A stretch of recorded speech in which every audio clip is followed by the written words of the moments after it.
कभी कभी ऐसा नहीं लगता कि हमारी खुशी का रिमोट कंट्रोल किसी और के हाथ में है?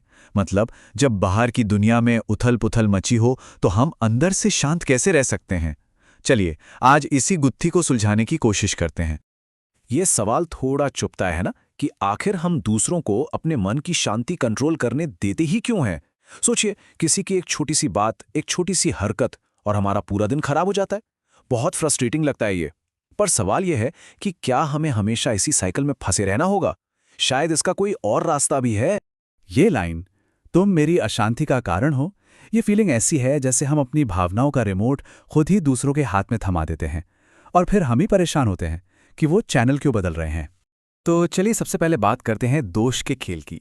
ये एक ऐसा ट्रैप है, एक ऐसा चक्र है जिसमें हम में से कई लोग अनजाने में फंस जाते हैं और जो हमें हमेशा निराशा की तरफ ही ले जाता है। असल में ये हमारी एक तरह की डिफ़ॉल्ट सेटिंग बन गई है। किसी ने हमें परेशान किया और हमारा पहला रिएक्शन होता है, काश ये इंसान बदल जाए। हम अपनी सारी की सारी एनर्जी उन्हें बदलने में लगा देते हैं। पर क्या हो अगर इससे कहीं ज्यादा असरदार कोई और तरीका हो? और यहीं से असली बदलाव की शुरुआत होती है।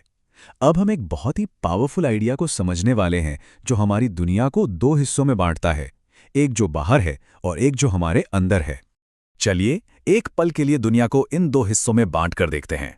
ये एक बहुत ही सिंपल सा मेंटल मॉडल है, पर यह हमारे जीने के तरीके को, हमारे सोचने के नजरिए को पूरी तरह से बदल सकता है। दूसरों का बर्ताव कैसा है, कोई देर से आ रहा है, कोई झूठ बोल रहा है, ये वो सारी चीजें हैं जो हमें रोज परेशान करती हैं। और ये सब क्या है? ये सब बाहरी घटनाएं हैं जो हमारे कंट्रोल के दायरे से पूरी तरह बाहर हैं। और यहां एक बहुत जरूरी बात समझने वाली है। इन बाहरी चीजों में हमें परेशान करने की अपनी कोई ताकत नहीं होती।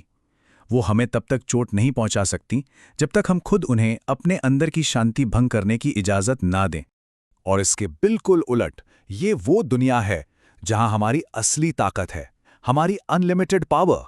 हम क्या सोचते हैं, हम किसी सिचुएशन को किस नजर से देखते हैं और सबसे जरूरी, हम उस पर रिएक्ट कैसे करते हैं, ये सब पूरी तरह से 100% हमारे कंट्रोल में है। अच्छा, अब एक छोटी सी कहानी सुनते हैं। ये कहानी इस पूरे आइडिया को बहुत अच्छे से समझाती है और ये भी दिखाती है कि हम इस सिद्धांत को कितनी अजीब तरह से इस्तेमाल करते हैं। मान लीजिए कि एक बहुत जरूरी मीटिंग चल रही है और अचानक खिड़की से उड़कर एक कबूतर कमरे के अंदर आ जाता है। कबूतर अपनी आवाज में गुटुरगू करने लगता है, कमरे में थोड़ा उड़ता है। हमारा पहला रिएक्शन क्या होगा? हम उसे स्वीकार कर लेते हैं। हम उससे बहस तो नहीं करते ना? क्यों? क्योंकि हम दिल ही दिल में जानते हैं कि एक कबूतर को कंट्रोल नहीं किया जा सकता। स्वीकृति या एक्सेप्टेंस का मतलब ही यही है। जब हमें ये पक्का पता होता है कि कोई चीज़ हमारे कंट्रोल से बाहर है तो हम उससे लड़ना बंद कर देते हैं। हम उसे बस वैसा ही मान लेते हैं जैसी वो है। और यहीं पर सारा खेल समझ में आता है। देखिए, एक तरफ कबूतर है, उससे हम वैसे का वैसा स्वीकार कर लेते हैं। लेकिन दूसरी तरफ अगर कोई इंसान है तो हम उसे ठीक करने, उसे बदलने की कोशिश में लग जाते हैं। अजीब बात है ना? हम एक कबूतर को तो उसकी तरह रहने देते हैं पर एक इंसान को नहीं। ऐसा क्यों है? तो इस सारी समझ को सिर्फ एक थ्योरी से असल जिंदगी में कैसे उतारा जाए? चलिए अब सबसे आखिरी और सबसे जरूरी हिस्से पर चलते हैं। अपनी शांति को वापस कैसे पाया जाए? ये एक बहुत ही पावरफुल मंत्र है जिसे हमें खुद को याद दिलाते रहना है। जब भी कोई परेशान करे तो खुद को याद दिलाना है, बाहर जो हो रहा है वो मेरे हाथ में नहीं है, लेकिन मेरा रिएक्शन, हाँ, ये मेरे हाथ में है।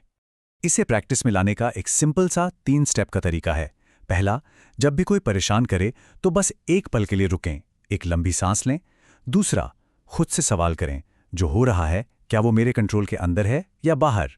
और तीसरा, अगर जवाब बाहर है तो अपना पूरा ध्यान सिर्फ और सिर्फ अपने रिएक्शन पर ले आएं, क्योंकि वही एकमात्र चीज है जिसे सच में कंट्रोल किया जा सकता है।